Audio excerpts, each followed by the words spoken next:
What is going on, everyone? Welcome back to the channel, and in today's video we are going to be discussing my thoughts on the current situation that is War Thunder top tier ARB.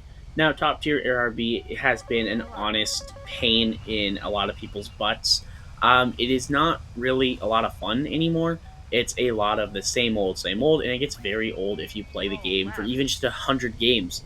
It can get very tiring, and there's not a whole lot that changes. Really, honestly, all it is go get into dogfights or go base bombing. There's nothing to really break it up compared to other things. Like, at least in ground, you have a bunch of different maps, different objectives you can technically do. And even in naval, there's a lot more to do. So ARB should honestly get a big remodel at some point and get more AI objectives. They need to rework how base bombing works because there's not enough bases given how many players there actually are in a match. I mean, if you have 16 aircraft v16, you only have 4 bases. That leaves 12 aircraft that are possibly carrying bombs that now are pretty much weighed down and can't even use the bombs properly. A lot of the AI ground targets are old, well, they're either World War II, or they just give very low rewards unless you can kill up to 25 plus of them or get a wager going.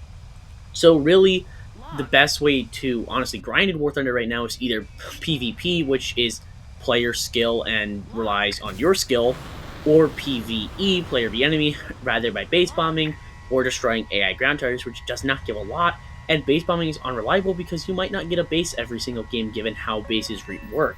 So if War Thunder wants to have a successful top tier or even just successful air realistic battle game mode, they need to remodel a couple of things. One, obviously the bases. I know I said this in the past.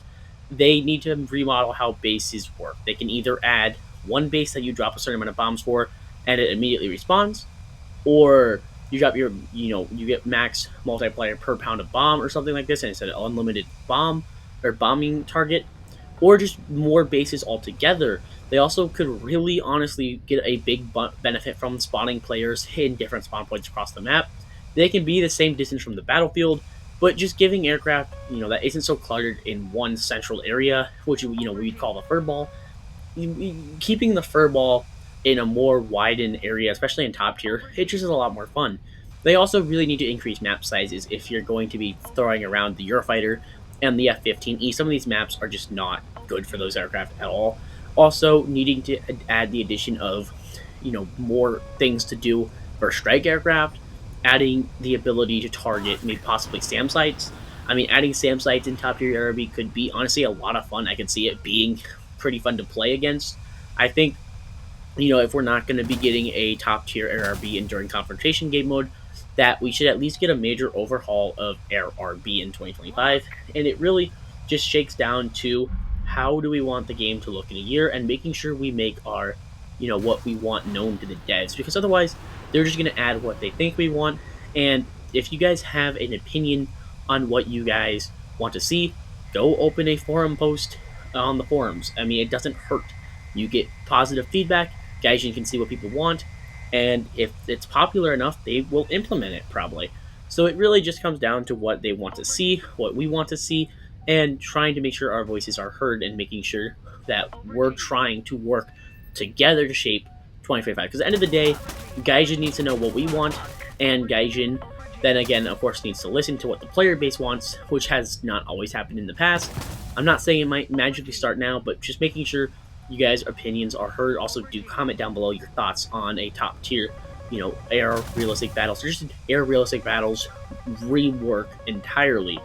As far as BRs go, currently, I think BRs are pretty good, BR decompression. I mean, top tier doesn't really need to go up. Instead of dragging up higher BRs, they really need to fix some of the down tier, up tier issues. Really, I can only think of issues with aircraft like the F-15A, which still absolutely clowns on F-4S Phantoms or F-4Js. And just that's where it's gonna have that gap. You're gonna gap the 3rd and 4th generation aircraft, because the Phantom, end of day, is not gonna be very successful against a F-15, but it's going to absolutely clown in down tier at 11-0. It really is just making sure that players are not getting consistently up tiered. Also, new maps are pretty desperately needed, or at least effective map banning. How Gaijin works right now is there's 2, 3, 4 different versions of each map, and if you're only getting that version of the map, you only have 2 map bans, so you're kind of out of luck because they rotate through four different versions of it. You can never effectively ban a map. That would be absolutely massive if they would allow you to, ban an entire map, like just its entire complexity, like its strike mode or all of it. That would be a very nice touch, I think, that Gaijin could implement. Really, honestly, I think end of the day, what we want to see is more targets for strike aircraft, a better reward system, at least for RP. SL's really good. SL's fine. RP's honestly not bad either, but just possibly a little bit more of it because it's a long grinding game. This game is not going to be picked up, free to play, easy to do. It's going to take you time. Anyways, I hope you guys can somewhat relate to what I'm saying. If you guys enjoyed the video, please consider hitting the like button and subscribing. We're trying to hit 15K by the end of the year. Every subscriber helps. And make sure to join the Discord that's linked down below in the description. And I hope I will see you guys in a later video.